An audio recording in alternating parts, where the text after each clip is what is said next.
আমার পরিবারের কোনো সদস্য যদি হয়, আমার ঘরের কোনো সদস্য যদি হয়, তার জন্য অন্যায় করলে কোনো মাপ হবে না, অন্যায় করলে বিচার হবে।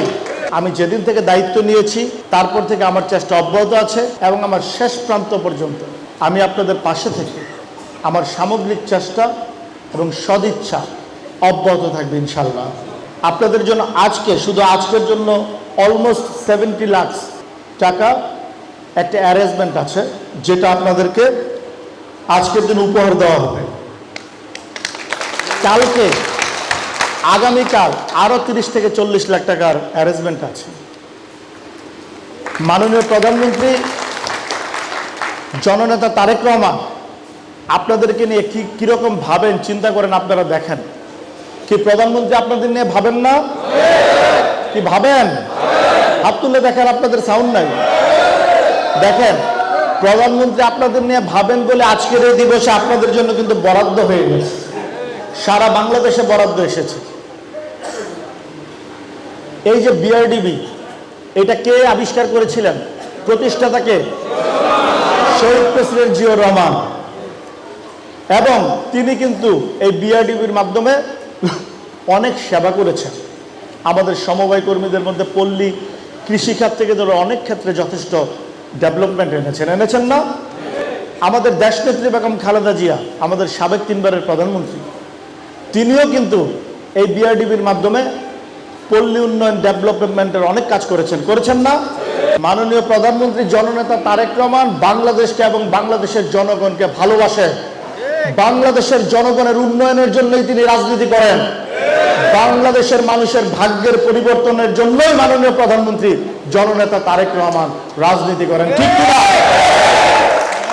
আমরা সেই নেতার জন্য, সেই ব্যক্তিত্ব মাননীয় প্রধানমন্ত্রী জননেতা তারেক রহমানের জন্য সবাই দোয়া করব, আল্লাহ পাক যেন তিনাকে অলয় সুস্থ রাখেন। ঠিক, ডাক্তাররা আসছে আপনাদের সেবা করার জন্য, আপনাদের সেবা দেওয়ার জন্য। সেই ক্ষেত্রে যদি আপনারা ডাক্তারদের সাথে মিসবিহেভ করেন, তাহলে ডাক্তাররা আপনাদের প্রপার সেবা করতে পারবে? আপনারা তাদের কাছ থেকে প্রপার সার্ভিসটা আশা করতে পারবেন? এরকমটা করা যাবে না। আমি বলতে চাই, গতকাল যারা ঘটনা ঘটিয়েছে তাদের তো আইনের আওতায় আনা হবেই, কারণ কেউ, আমি, আপনি, আমরা কেউ আইনের ঊর্ধ্বে না। আমার পরিবারের কোনো সদস্য যদি হয়, আমার ঘরের কোনো সদস্য যদি হয়, তার জন্য অন্যায় করলে কোনো মাপ হবে না, অন্যায় করলে বিচার হবে।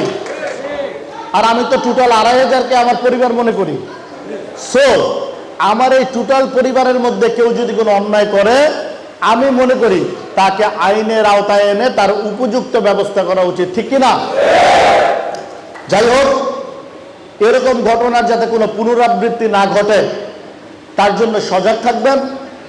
ঘটনা যারা ঘটিয়েছে তাদের জন্য তো ব্যবস্থা হবে, সেই ব্যবস্থা দেখেই ভবিষ্যতে আপনারা থেমে যাবেন ইনশাল্লাহ।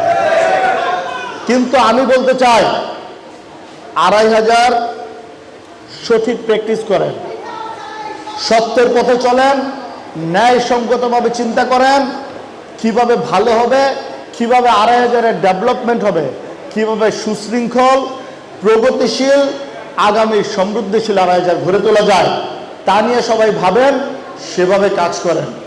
আপনার জন্য ভালো হবে, আমার জন্য ভালো হবে, জনগণের জন্য ভালো হবে, 2500-এর জন্য ভালো হবে, এবং আমরা একটি সুন্দর আগামীর স্বপ্নের 2500 মাননীয় প্রধানমন্ত্রীকে উপহার দিতে পারবো, ঠিক কিনা?